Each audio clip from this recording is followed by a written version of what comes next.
Olá pessoal, eu sou Eduardo. Hoje eu tenho uma dica de leitura sensacional, pois eu falo sobre o Amar é Crime, do Marcelino Freire, que é um livro de contos que foi publicado em 2011. Eu tive acesso 2 anos depois, quando eu estava cursando letras em São Paulo, e fiquei desde então impressionado pela qualidade literária da obra e muito chocado pelas provocações desse livro Amar é Crime, né? Ou seja, o Marcelino ele vai contar histórias que chocam os leitores, porque ele vai mostrar personagens que não acompanham, não seguem as convenções sociais. Então você vai encontrar personagens travestis, garotas de programa, ou qualquer personagem ali que fique na marginalidade da sociedade.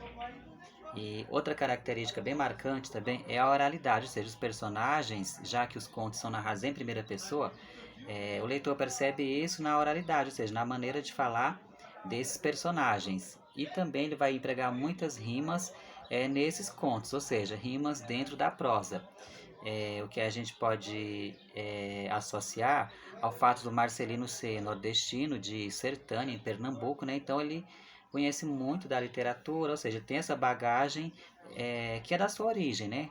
Conhecedor de cordel, e ele vai empregar muitas rimas aqui nesses contos, né? O que torna uma leitura mais interessante, né? E mais criativa. E são muitos contos, né? O gênero literário conto é o que prevalece na obra do Marcelino. E eu posso destacar aqui dois contos que me tocaram mais, foram o União Civil e o Irmãos. O conto União Civil ele vai também enfocar a questão da metalinguagem, ou seja, né, comentar o próprio ato de escrever, como criar um conto.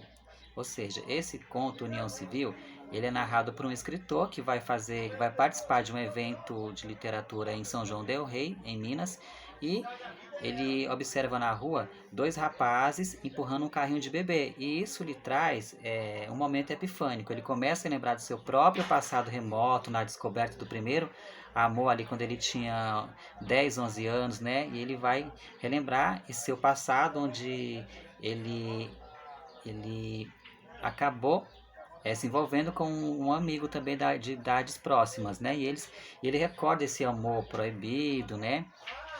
Que se assemelha, né, a esses dois rapazes que estão empurrando o carrinho de bebê, né? Porque tudo leva a crer que são um casal homoafetivo. E na hora da palestra, né, ele comenta isso, ele comenta que ele viu dois rapazes com um carrinho de bebê, na esperança de que alguém da plateia lhe diga quem são esses ou que alguém lhe ajude a começar um futuro conto. Então, tem uma frase que eu guardei para mim, que é escrever é organizar os sentimentos perdidos, que é desse conto União Civil, né?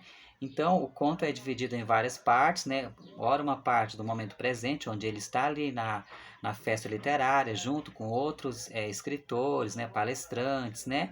E ao mesmo tempo que ele tem para si a missão de escrever um conto a partir dessa visão dos dois rapazes empurrando um carrinho de bebê. Então, ele vai enfocar essa questão da metalinguagem, como eu já falei, né? Ele até recorre a uma expressão que é invenção e memória, né? Que me fez lembrar da Lígia Fagundes Telles, que tem um livro com esse título, Memória e Invenção. Eu não li ainda, mas como eu li bastante coisa da Lígia, eu me recordo que sim. Então, a gente acaba lembrando que a linha entre realidade e ficção é muito tênue na literatura.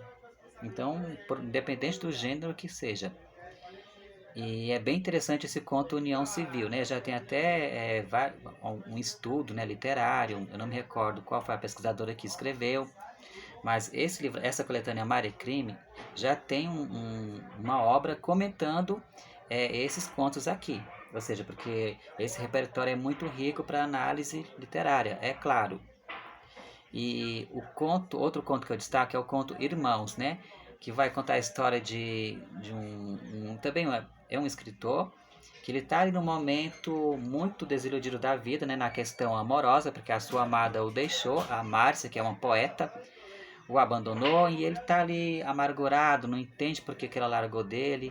E o conto começa com ele na fila do supermercado para passar suas compras e a caixa acabam falando, ah, você parece meu pastor, o pastor da minha igreja. E ele tá ali pé da vida querendo xingar a moça, né? Ele fica mentalmente, moça, você tem que fazer é passar as compras e não jogar a conversa fora comigo, porque a fila tá crescendo.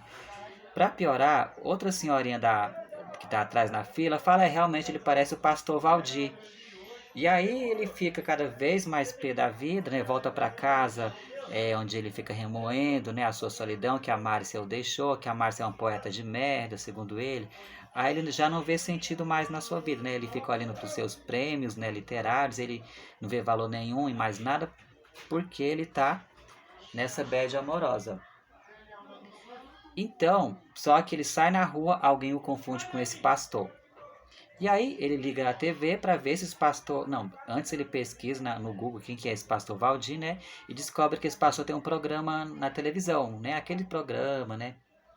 Bem apelativos. E ele fica indignado. Como assim? Com esse tipo de pessoa que estão me confundindo? Então, você percebe que são contos que trazem ali um certo humor, né? Pode ser um humor negro, né? Como tem a expressão, mas são contos estarrecedores e que te provocam mesmo, te fazem dar risada, te fazem ficar indignado perante alguma situação, né? Porque, como eu já falei, ele vai mostrar personagens que estão à margem da sociedade, né? Homossexuais que sofrem preconceito, garotas de programa, né? Que tiveram que cair nessa vida, né? Por motivos maiores, né? Enfim.